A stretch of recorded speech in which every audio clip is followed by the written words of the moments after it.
Mr. Nominee, seated here as senators of the Federal Republic, with what has been said or written or speculated about, I believe that for the sake of informing the generality of Nigerians, I must ask you to answer directly and positively whether you were in fact a part of the president's legal team as alleged or speculated about, whether in any way, shape, or form you were part of the president's defense or legal team arising from litigations in the last presidential election. That is the question. Then, on the comment, I agree completely with the premise upon which my good friend and colleague, Senator Ningi, the premise upon which he made his comments, which is that INEC, right from the first indigenous chairman, Esua, in the 50s till date, so many professors like you have been appointed. So many jurists have been appointed. And so, being a professor speaks to your scholarship. In your own case, what is, for me, giving some level of comfort is the additional fact that you are, in addition to being a professor of law, you are a senior advocate of Nigeria. And this is the first time a senior advocate, in addition to being a professor, the two combined is being nominated for this office. Why I say I agree with Ningi is because from the resume of your predecessors, there is no lack of scholarship or intellectual capacity or prowess in them at all. The issue has been, as he rightly said, integrity, patriotism, and above all, courage to do the right thing and capacity to be fair. Most of them are first-class scholars. You, at your age, have been vested with this responsibility to make Nigeria proud. And look at our neighboring country, Ghana. The general elections they conduct. The last one specifically, presidential election, no litigation. Even before the final vote earlier, use this opportunity to address the issues that have been speculated, rightly or wrongly, so that you can from now build a foundation of integrity and confidence on the people. Were you a part of the president's legal team or no? Thank you. Well, I would have said, if you had spoken without asking question and a mischievous question, it would have looked as if you are no longer in opposition.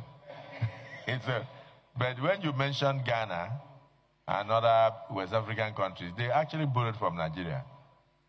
You are from Bayelsa State, representing a section of Bayelsa. Recall that when the last election was done, even before the final announcement, the then president, Jonathan, who was from Bayelsa, congratulated President Buhari, even before the final election was done. Clearly, and I'm also aware that in 2007, the elections were not very good, that even the person who won came out and said, I must reform the electoral system. And that was late President Yaradua. May his soul rest in peace. He said to himself, and by the time he finished, in 2011, when I contested for second term as a governor, I can tell it was much better. The litigations were less than 30% of what we had in 2007.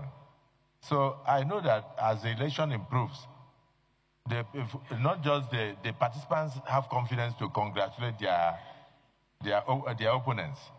So that's what they are telling him. He should go and he should conduct where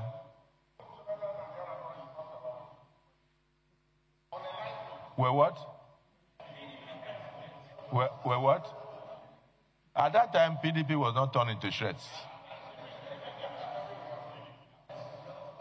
No, Senator Ningi, at that time, the PDP was not torn into shreds. But there's no human being that is sane today that can even go to such a platform, because you are going straight into litigation. You are going straight into litigation. So let us not discuss with the incoming chairman of INEC as if we are giving him a clue, because you are going straight into litigations. Who is going to sign your form? Senator Sahabi Yao.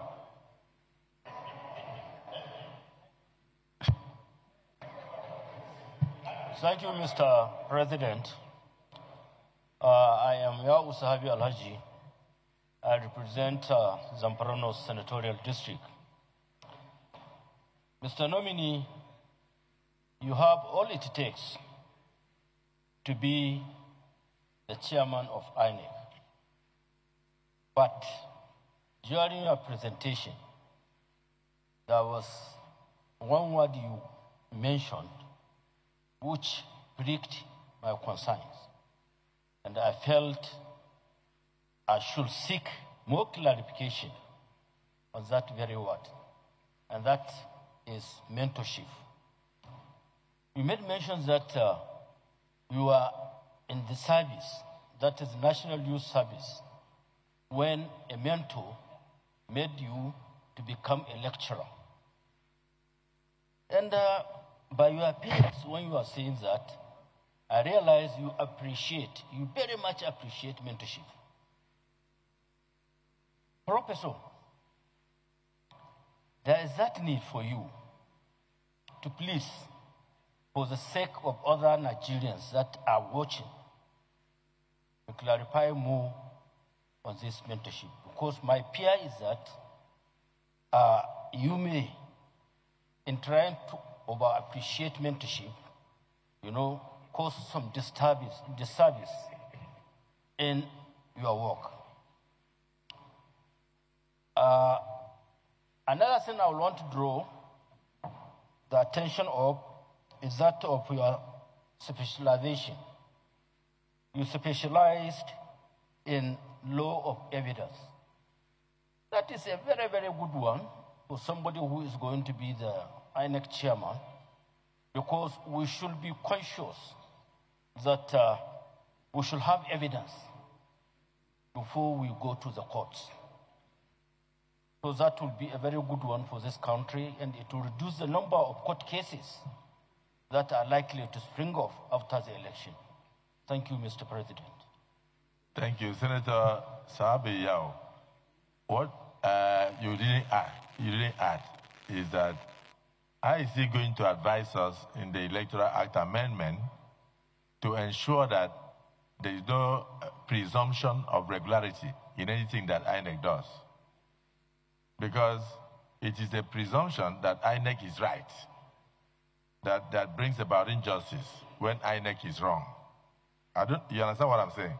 Because that's part of what we must look at, whether to amend it or otherwise.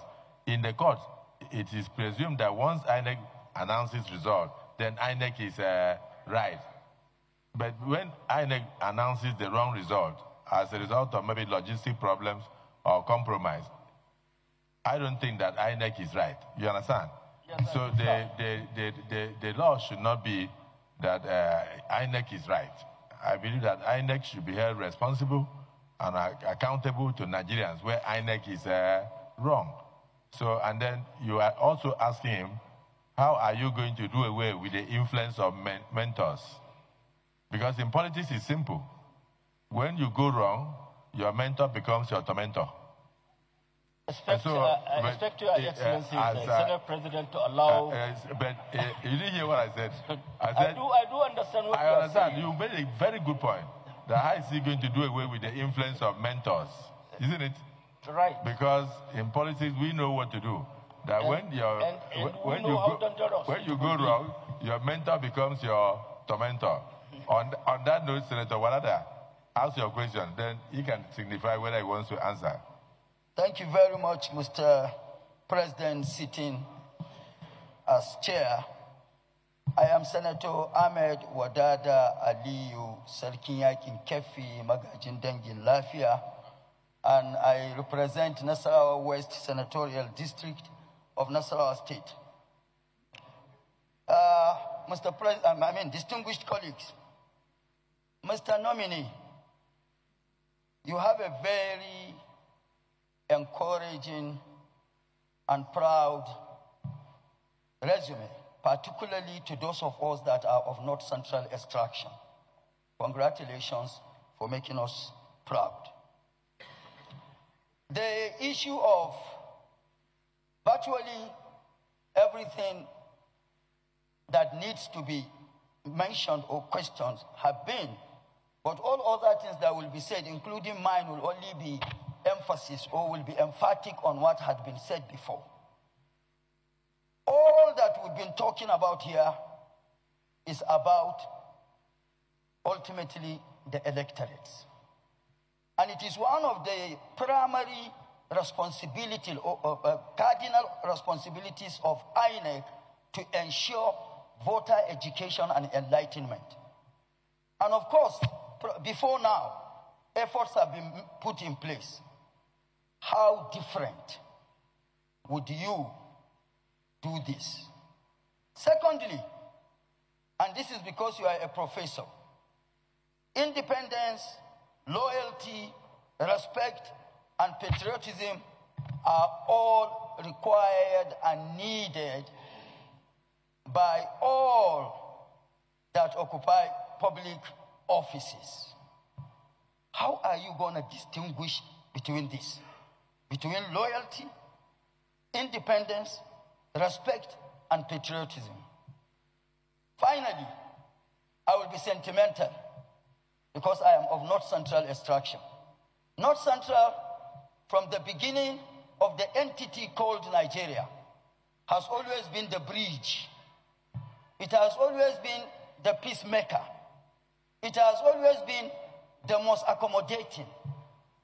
How would you, or how do you intend to retain and lubricate these attributes of the people of North Central based on the responsibility bestowed on you today? Thank you and congratulations. By ensuring that the person who won election is announced.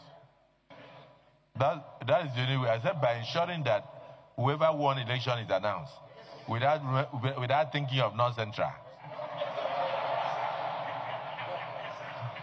No, President,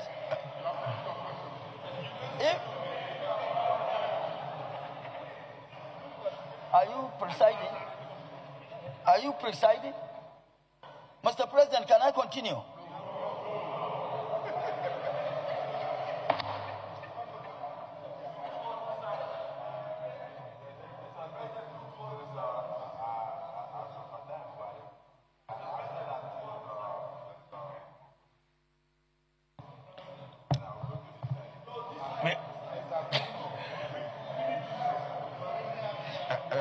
My apologies, you are not forgotten.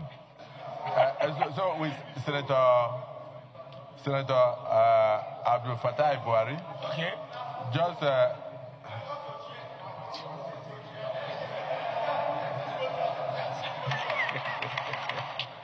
okay. The order. Just one question. Yes. One minute. Senator Abdul Fattah Buhari. Thank you, Mr. You President. can even use 30 seconds. Okay. Then after that, Senator Mongunu will use the balance of 30 seconds. So, and then we go to this side where Senator Father Honsi will commence so that we go up. Mr. President, Buhari Abdul Fattah, or not? But just before you ask, you need to know that you don't need to raise your hand. I've recognized the fact that every senator would like to ask questions. Even if it's repetitive, it doesn't matter to me. What matters is that you try and bring out the experiences from your constituencies. so that he will be in a position to correct them. Yeah. This is the only time you have to see him. I've never seen an INEC chairman in my life. This is the first time. So please. Thank you, Mr. President. Buhari Abdul Fattah. Professor, congratulations. Well, my question goes this way. One of the biggest problems we have in this country today is voters' empathy. People are always afraid to come out to vote. They believe their vote may not be counted. Take, for example, the last election, we have over 93,000 voters registered. An election were conducted, we have less than 30 million people voting. How are you going to build the confidence in people so that they will know since their vote will be counted, they will come out to vote? Secondly, your target, will it be the 18 years above, the new voters who are coming? If you look at the Gen Z, I don't care attitude, but they need to be encouraged, they need to be educated so that they will know it's their civic right, just like they do in some other countries. Even if you are of age and you didn't vote, they will prosecute you. So, Mr. INEC Chairman, we are appealing to you, try as much as possible to educate people, because at the end of the day, so that we won't become a laughing stock. You register, now INEC registration is going on. Probably by the time you finish, you will give us 100-something thousand. And when we are conducting election in 2007, we now have less than 20 million people voting. It will be very unfair. But the moment you are able to build that confidence in Nigerians that, look, your vote will be counted, and we are going to do the needful and the rightful. And like he rightly said, now you will announce the rightful winner of any election. Thank you, Mr. President. Thank you, Senator Mangunu. Thank you, Mr. President. Distinguished senators.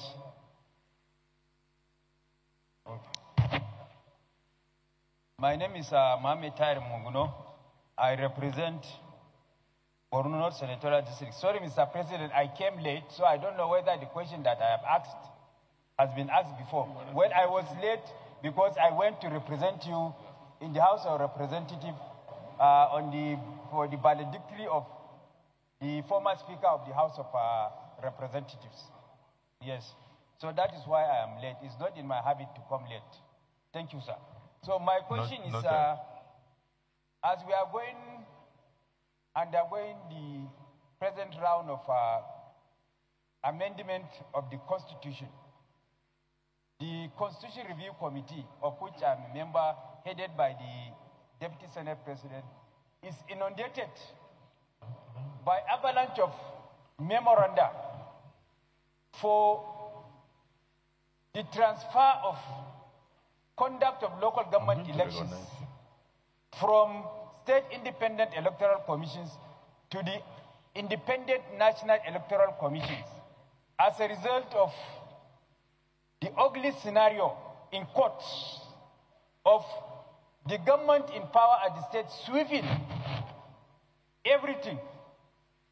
So there are various schools of thought to the effect that if this conduct of elections at the local government level, which is at the grassroots level, is transferred to the Independent National Electoral Commission, there will be transparency and fairness in the conduct of the local government elections. And then at the end of the day, the outcome of the election will be a real replica of the wishes and aspirations of the people. What is your opinion as to this school of thought? Maybe the Constitution Review Committee will be properly guided. Thank you. Thank you. I think the question you're asking is fantastic. Prof, he's saying that would you recommend that the Independent National Electoral Commission should take over the conduct of local government elections?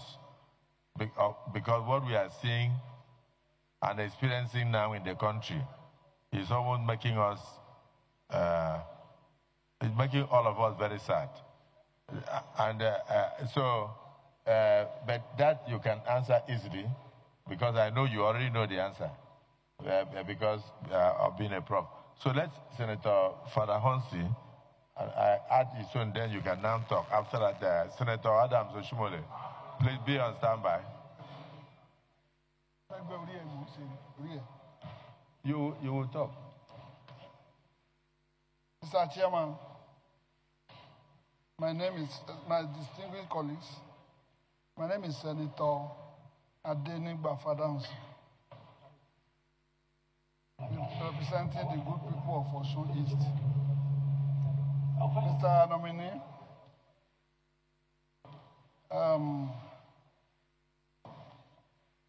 inclusivity inclusiveness is the key of credible election when everybody is involved, including women. This is the mic.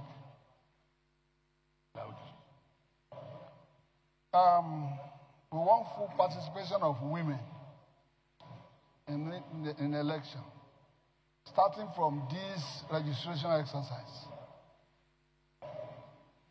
Then, persons with disabilities. People like us, there's no disabled anybody here. But how do you take care of those disabled? Deploy your machineries to take care of them, both during this voting system and during election, because they have not been captured properly. Hardly can you see all these beggars and so on during election, and there are so many. When you look at around your place, in my own town, that's Elisha, there are more than 150,000 there behind our palace. None of them has voting card. So how do you capture them? So that at least you have credible election, not able-bodied men alone.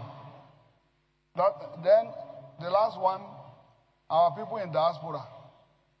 How do you deploy your machineries to capture them? Thank you very much. Prof.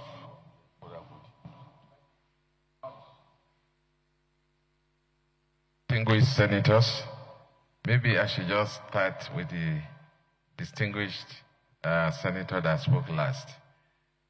On the participation of women, persons with disability, in line with the Affirmation Act, action, which is even an international concern, I believe that the time is ripe for that.